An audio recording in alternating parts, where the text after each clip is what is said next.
வணக்கம். இலங்கை செய்திகளுடன் நான் நிரோஷன். விரிவான செய்திகளுக்கு முன் தலைப்புச் செய்திகள்.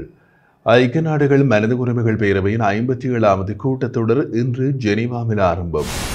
ஜனாதிபதி தேர்தல் தொடர்பில் தேர்தல்கள் ஆணைக்குழுவினால் இன்று விசேட கலந்துரையாடல் ஒன்றை நடத்துவதற்கு தீர்மானம். சகல விவசாயிகளும் தமது அரசாங்கத்தில் பாதுகாக்கப்படுவார்கள் என்று தெரிவித்துள்ள ஜனாதிபதி வேட்பாளர் சஜித் பிரேமதாச. ஜனாதிபதி வேட்பாளர் நாமல் ராஜபக்சவிற்கு பாதுகாப்பு அச்சுறுத்தல் ஏற்பட்டுள்ளதால் பாதுகாப்பை பலப்படுத்த நடவடிக்கை. தொடர்வது விரிவான செய்திகள். ஐக்கிய நாடுகள் மனித உரிமைகள் பேரவையின் 57வது கூட்டத்தொடர் இன்று ஜெனீவாவில் ஆரம்பமாக உள்ளது. இலங்கையில் நல்லடக்கம், பொறுப்புக்கூறல் மற்றும் மனித உரிமைகளை மேம்படுத்தல் என்ற தலைப்பிலான 51 தீர்மானத்தில் தற்போது வரையிலான உள்நாட்டு மனித உரிமைகள் நிலைமைகள் தொடர்பில் அமர்வின் முதல் நாளான இன்று விவாதம் இடம்பெறவுள்ளது. அதன்படி பிற்பகல் 12:30 இலங்கை குறித்த விவாதம் இடம்பெறுகின்றது. இலங்கையின் மனித உரிமைகள் மற்றும் மனிதாபிமான நிலைகள் தொடர்பாக ஐக்கிய நாடுகள் மனித உரிமைகள் உயர்ஸ்தானிகரின் எழுத்து மூலமான விரிவான அறிக்கை ஏற்கனவே வெளியிடப்பட்டுள்ள நிலையில் அதனை அடிப்படையாக கொண்டு முதல் நாளில் விவாதம் நடைபெறவுள்ளது.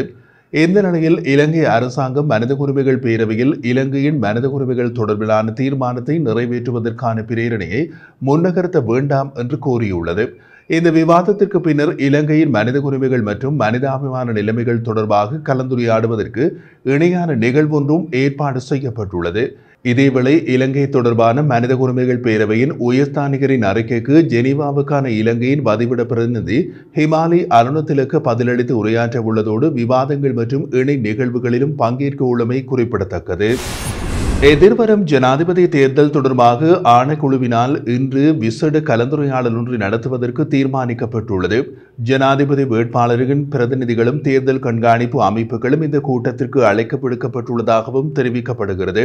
இதேவேளை ஜனாதிபதி வேட்பாளர்களின் துண்டு பிரசுரங்களை விநியோகிப்பதற்காக 5 பேர் மாத்திரமே வீடுகளுக்கு செல்ல முடியும் என தேர்தல்கள் ஆணைக்குழுவின் மேலதிக தேர்தல் ஆணையாளர் சிவசுப்பிரமணியம் அச்சுதன் தெரிவித்துள்ளார். ஜனாதிபதி தேர்தல் வழிகாட்டுதல்கள் இது தொடர்பாக தெளிவுபடுத்தப்பட்டுள்ளதாகவும் அவர் குறிப்பிட்டார். அத்துடன் அரசியல் கட்சிகளுக்கும் காவல்துறையினருக்கும் இந்த விடயம் தொடர்பில் அறிவுறுத்தப்பட்டுள்ளதாக தேர்தல்கள் ஆணைக்குழுவின் மேலதிக தேர்தல்கள் ஆணையாளர் சிவசுப்பிரமணியம் அச்சுதன் தெரிவித்தார். தமது அரசாங்கத்தில் விவசாயிகளும் பாதுகாக்கப்படுவார்கள் என்று ஐக்கிய மக்கள் சக்தியின் ஜனாதிபதி வேட்பாளரும் எதிர்க்கட்சி தலைவருமான சஜித் பிரேமதாச தெரிவித்துள்ளார். வெளிமடை நகரில் நேற்று இடம்பெற்ற மக்கள் சந்திப்பில் கலந்து கொண்டு உரையாற்றும் போது அவர் இதனை குறிப்பிட்டிருந்தார். வெளிமடை பகுதியில் உள்ள கிழங்கு செய்கையாளர்களை பாதுகாக்க நடவடிக்கை எடுக்கப்படும். உரமானியம் வழங்கி நாட்டின் மொத்த கேள்வியினை பூர்த்தி செய்யும் அளவுக்கு விவசாயிகளை உருவாக்க நடவடிக்கை எடுக்கப்படும். ஜனாதிபதிக்கு கிழங்கு செய்கையாளர்களின் நாடி துடிப்பு தெரியாது. எனினும் அவர் அனுருகுமார் திசாநாயக்கவின் நாடி துடிப்பை நன்கு அறிந்து வைத்துள்ளார். உள்நாட்டில் கிழங்குகளை அறுவடை செய்யும் போது வெளிநாட்டில் இருந்து இறக்குமதி செய்யப்படுவதால் விவசாயிகள் பாதிக்கப்படுகின்றனர். பசுமை திட்டம் ஒன்றை முன்னெடுப்பதற்கு சலுகைகள் வழங்கப்படும். 50 கிலோகிராம் உரமூடைகளை 5000 ரூபாவுக்கு பெற்றுக் கொடுக்க நடவடிக்கை எடுக்கப்படும். ரணில் மற்றும் அனுரவினால் இதுபோன்ற சலுகைகளை வழங்க முடியாது. அவர்களால் செல்வந்தர்களின் கடன்களை தள்ளுபடி செய்து சாதாரண மக்கள் மீது வரிச்சுமைகளை சுமத்த மட்டுமே முடியும். எனவே ஐக்கிய மக்கள் சக்தியில் ஒவ்வொரு விவசாயிகளையும் பாதுகாப்பதற்கான விசேட திட்டங்கள் அறிமுகப்படுத்தப்படும் என எதிர்க்கட்சி தலைவர் சஜித் பிரேமதாச தெரிவித்தார். வடக்கு மாகாண மக்களும் கிழக்கு மாகாண மக்களும் ஜனாதிபதி ரணில் விக்ரமசிங்கவை மீண்டும் ஆட்சியில் அமர்த்த தீர்மானித்து விட்டார்கள் என்று அமைச்சர் நிமால் ஸ்ரீபாலடி சில்வா தெரிவித்தார். ஹபுதலையில் நேற்று நடைபெற்ற ரணிலால் முடியும் வெற்றி பேரணியில் கலந்து கொண்டு உரையாற்றும் போது அமைச்சர் மேற்கண்டவாறு கூறினார். மேலும் கருத்து தெரிவித்த அவர் சஜித் பிரேமதாசவால் அல்லது அனுருகுமார திசாநாயக்கவால் இதனை நாட்டிற்கு எந்த நன்மையும் கிடைக்கப் போவதில்லை. அவர்கள் இருவரும் பிரதமர்களாக கூட பதவி வகித்தவர்கள் இல்லை. ஜனாதிபதி ரணில் விக்ரமசிங்கவில் தான் நாட்டுக்கு நன்மை கிடைக்கும். வரிசை யுகத்திற்கு முற்றுப்புள்ளி வைத்த ஒரே தலைவர் அவர்தான். இன்று வடக்கு மாகாண மக்களும் கிழக்கு மாகாண மக்களும் ஜனாதிபதி ரணில் விக்ரமசிங்கவை மீண்டும் ஆட்சியில் அமர்த்த தீர்மானித்து விட்டனர். ஊவா மாகாண மக்களும் ஒருபோதும் நன்றி கடன் மறப்பவர்கள் அல்லர். பொருளாதார நெருக்கடியிலிருந்து நாட்டை மீட்ட ஜனாதிபதி பொருளாதாரம் மேலும் பலவடையும் போது தோட்ட மக்களின் தேவைகள் பலவற்றையும் தீர்த்து வைப்பார். இன்று பதுளை வைத்தியசாலை வசதிகளை மேம்படுத்தி தரவும் ஜனாதிபதி இணக்கம் தெரிவித்திருக்கின்றார். எனவே அவரை மீண்டும் ஆட்சியில் அமர்த்த வேண்டும் என்று தெரிவித்தார்.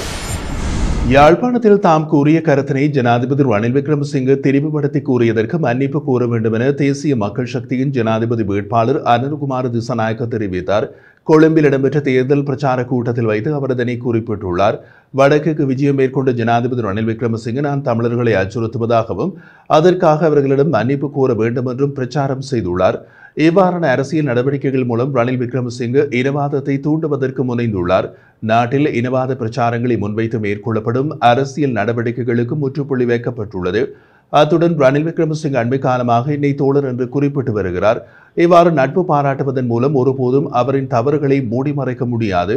மேலும் மத்திய வங்கி மோசடி தொடர்பான விசாரணை நடத்தப்படும் எனவும் மதுபான சாலைகளுக்கான அனுமதி பத்திரங்கள் வழங்கப்பட்டமை தொடர்பில் ஆராயப்படும் எனவும் ஜனாதிபதி வேட்பாளர் அனுர்குமார திசாநாயக்க தெரிவித்தார். ஜனாதிபதி வேட்பாளர் நாமல் ராஜபக்சவிற்கு பாதுகாப்பு அச்சுறுத்தல் ஏற்பட்டுள்ளதாக ஸ்ரீலங்கா பொதுஜன முன்னணி தெரிவித்துள்ளது. இந்த நிலையில் நாமல் ராஜபக்சவின் பாதுகாப்பினை பலப்படுத்துவதற்கு தீர்மானிக்கப்பட்டுள்ளது. புலனாய்வு பிரிவினர் விடுத்துள்ள அறிக்கையில் இது தெரிவிக்கப்பட்டுள்ளது.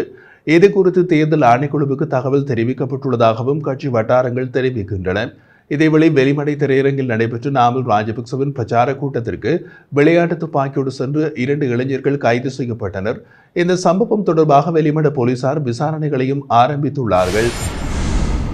2024ஆம் ஆண்டில் முதல் 8 மாதங்களில் சுற்றுலாத்துறை மூலம் இலங்கை 2.17 பில்லியன் அமெரிக்க டாலர்களை ஈட்டியுள்ளது என்று நாட்டின் மத்திய வங்கியின் சமீபத்திய தகவல்கள் தெரிவிக்கின்றன. இது 2023ஆம் ஆண்டின் இதே காலப்பகுதியில் ஒப்பிடுகையில் 66.1% அதிகரிப்பாகும். அதே காலகட்டத்தில் சுற்றுலா பயணிகளின் வருகையும் 50.7% அதிகரித்துள்ளது.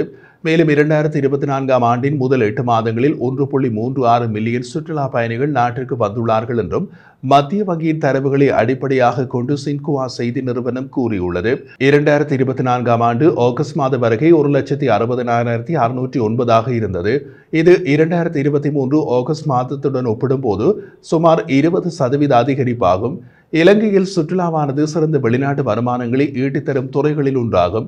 இலங்கை சுற்றுலாத்துறை அதிகாரிகள் 2025ஆம் ஆண்டில் 3 மில்லியன் வெளிநாட்டு சுற்றுலா பயணிகள் வருகை எதிர்பார்க்கப்படுவதாக சுற்றுலா ஊக்குவிப்பு பணியகத்தின் முகாமைத்துவ பணிப்பாளர் நலின் பெரேரா அண்மையில் கூறியுள்ளார்.